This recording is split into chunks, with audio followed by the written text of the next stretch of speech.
Hey guys, it's Stephanie and I'm here today to do the Monster Mash book tag. The tag was originally created by the lovely girls over at the restricted section, and you need to see their video when they created this tag.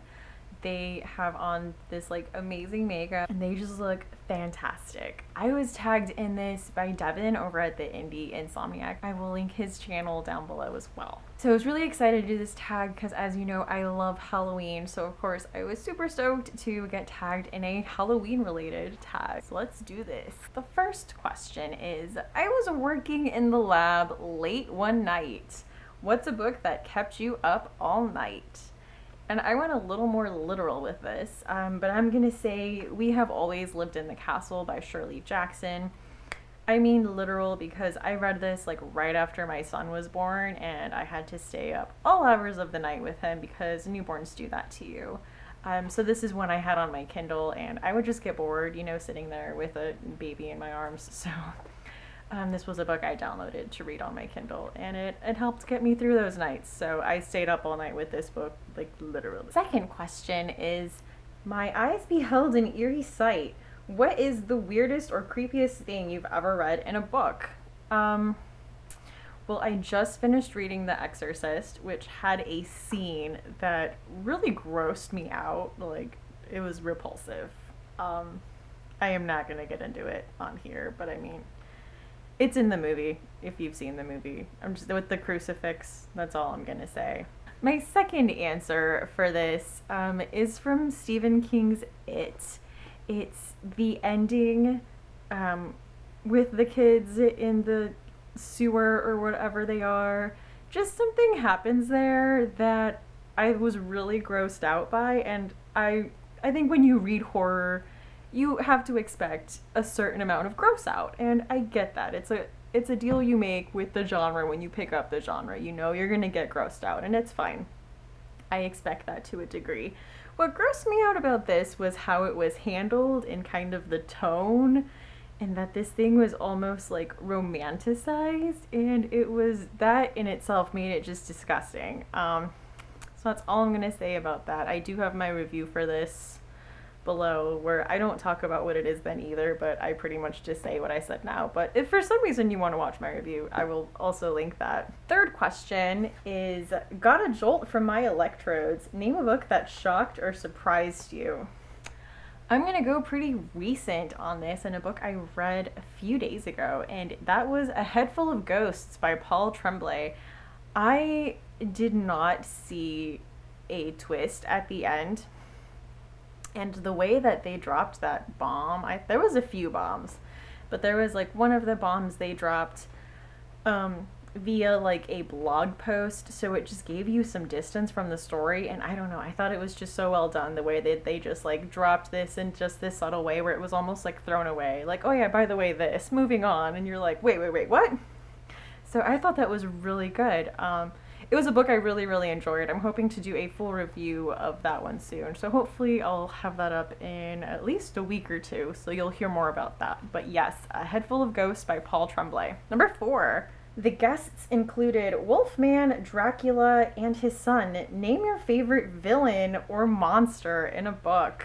So of course I had an answer for this question. And for this question, I had to go with Joe from You.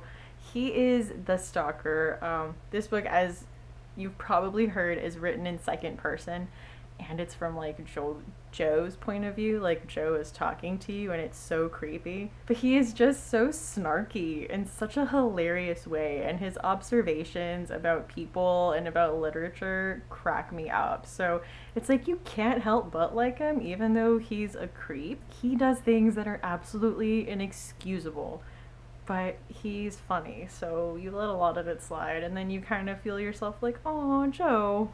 So he was definitely my favorite monster in a book this year. Number 5, whatever happened to my Transylvania Twist? Name a book that was super hyped when it came out, but no one talks about it anymore.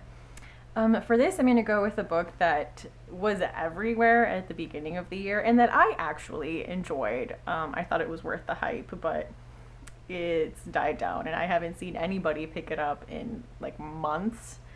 and that is Lauren Groff's Fates and Furies. I read this in like February or March, kind of like, I think at the tail end of the hype. But like I said, I thought it was good. I enjoyed it. Of course, it was one of those like, I enjoy it more looking back on it than I guess I did right when I finished it. But I still think it's a good book. They did the mash. Name a favorite book that is a mashup of two genres. So I picked Station 11 by Emily St. John Mandel. This is a mashup of science fiction and literary fiction. And then I don't know if post-apocalyptic in itself is a genre, but that too. I thought this was just wonderful. It was a very elegant book. I thought the writing in it was beautiful. I loved the way it was split up into these characters, and that we get, you know, a look at a post-apocalyptic world and a look at humanity and art, and I just thought it was beautiful, and I'm thinking about rereading this sometime soon. Like, that is how much I enjoyed this book. It was a graveyard smash. Name your favorite horror movie. I would have to say, like, that's come out recently. I really liked It Follows and The Babadook. But if we're talking like my all-time go-tos, my answers are really cliche, so I hope you're not hoping for something original. My favorites are Rosemary's Baby and the first Nightmare on Elm Street. I love the Nightmare on Elm Street. Like, I watched the 4-hour documentary that's on Netflix, Never Sleep Again, about like the whole franchise. Like, I love Nightmare on Elm Street. Number 8. The scene was rockin', all were digging the sounds. What's your favorite song based on a book?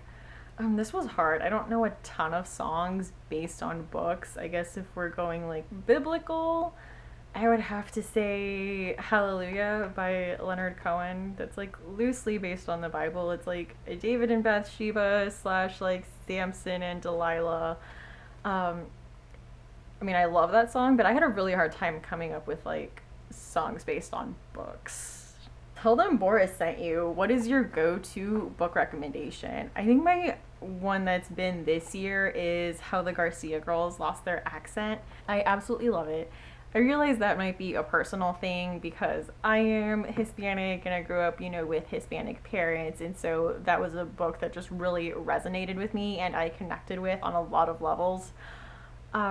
But I also just think it's a great piece of literature. It's about all of these sisters, and it's multiple points of view from all these sisters, and it's told in like reverse chronological order, and it is just awesome, and I loved that book. For you, The Living, this mash was meant to. Who do you tag? I am tagging Lauren at Burnt Fiction, Julie at A Girl and a Book, and Katie at Life Between Words, and anybody else who wants to do this, because this is coming up real late. So if you want to do this and get it up before October is over, consider yourself tagged. And then the bonus question is, what is your favorite part of Halloween? I'm gonna have to say, I love Halloween decorations. I have way too many skulls like all over my house. I love Halloween decorations. When I see them come up at stores, it makes me so happy.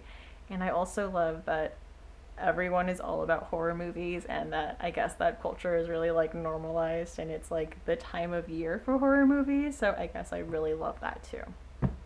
Anyway guys, this tag was so much fun. I had a lot of fun at coming up with answers for these questions. Thank you so much, Meg and Sue, for coming up with this tag. It was great, and thank you so much for watching. I hope to see you again soon. Have a great day. Bye.